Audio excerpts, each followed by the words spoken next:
John, welcome to the Jesus Christ Show. Hey, how's it going? It's going well. How can I help you, John? Good, thanks. I've been struggling with drugs for a number of years, and every time I have done drugs, I've tried to get help and everything. I know it's wrong, but every time I do it, the thought of God comes to mind, and I feel like it's kind of a slap in his face. And I just kind of want to get your opinion of that, because if I could, I would not do it by all means, you know. Yeah, I remember when I started becoming a little more religious, there was a time I could not masturbate without the face of my rabbi coming to my consciousness, because he was like pulling me in for weekly Torah study, just like one-on-one opportunity to strengthen my soul through one-on-one Torah with the rabbi. And that was great, but there was a consequence to that, and I couldn't masturbate anymore. Because like every time I wanted to pull one out and look at some porn, like my rabbi's face would come to my countenance. And so I think, I really want to see a good, John Thompson Bukkake scene right now. But then like my bloody rabbi's vision would just like come before me, and I couldn't rub one out anymore. I couldn't look at porn. Like everything I did, I just felt like my rabbi's presence. And so it was quite inconvenient. That's the danger of making God real in your life. It can be quite inconvenient. It makes it really hard to enjoy even high quality, glossy pornography. Like God becomes real, and then you start speaking differently. You start acting differently. Maybe you start hanging out in different places. It's hard to enjoy your own hobbies. It's like it just changes your whole life, and it's uncomfortable. It's challenging. And how can you have a good wank when you kind of feel your rabbi's presence, even though you're there alone, locked behind closed doors at home, and like you feel your Rebbe's presence. And that was pretty close to the final death knell for my masturbation life. So I get what Chaim Potok meant.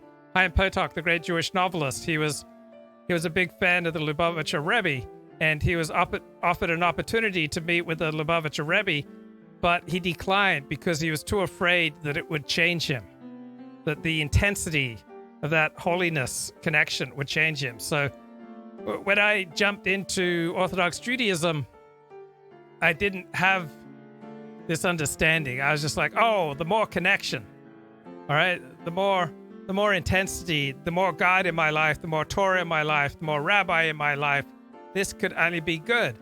But then I wanted to be able to get all the God and Torah that I wanted and connection to rabbis, but then I wanted to screw around on the side.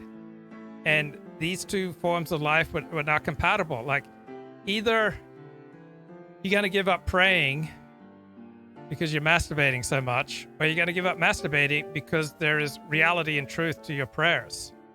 So I kind of compromised, and so I distanced myself a little bit from the rabbis.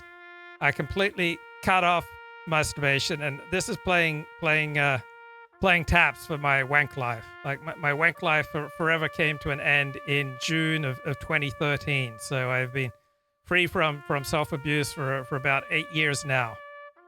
All right. So, but a certain level of an intensity, right? Maybe it would just change me, more than I'm ready to be changed. So maybe I need to keep like a little distance between the particularly holy rabbis. Yeah, maybe the rabbi was into astral projection. I don't know. All I know is every time I was wanting to rub one out, I just kept seeing my rabbi. Every time I wanted to masturbate, I would look up and I'd see a face like Shmuley Boteach looking down at me. And, man, that really shook me up. Like, meeting with the rabbi every week. And he was reading my blog, too. Like, it's not easy when your rabbi reads your blog. Like, every time I was stepping up to my keyboard to knock out a blog post, it's like, my rabbi's going to see this. My synagogue's going to see this.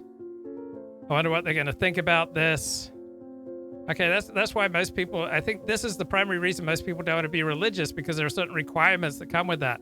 It's like easy to fool yourself into doing anything. Like I was going to this really nice yoga studio and I enjoyed it. I met a girlfriend there. You know, we had a wonderful relationship. I was meeting all sorts of women there. But then my Rebbe starts talking, oh, that place is avodah zorah. This place is filled with idol worship. They've got statues up. And you shouldn't go in there. And so I've paid $1,000 for a year of free yoga, yet my Rebbe's saying you shouldn't go to this particular studio. So on the one hand, my Rebbe says don't go there, it's avodah zorah, it's idol worship. On the other hand, I've invested $1,000, and a typical yoga class, there are 3 times as many women as blokes going, right? 3 times as many Sheilas as blokes in a typical yoga class. So I took full advantage of my 1-year membership and then just finally let it go. Because you can't, it's not sustainable to form a relationship with a Rebbe, but then defy him. Like a Chassid doesn't get to $1,000 for a year of yoga, kind of high.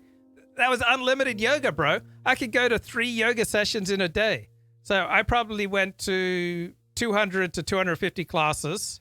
And so it worked out to about $4 or $5 a class. While if I'd paid per individual class, it would have been $15 or so. So it was a good deal. But when you're a Hassid, right, you don't get to disagree with your Rebbe, right? There's no such thing as disagreeing with your Rebbe. If you're going to your Orthodox rabbi for help, then you basically have to follow what he says, right? There's no just doing your own thing when you form a relationship with a rabbi. It's a little bit like getting married, right? Once you form a relationship with your wife and you get married, there are all sorts of ways that you have to change your life, because your life is no longer your own. It all affects your spouse. It affects your kids.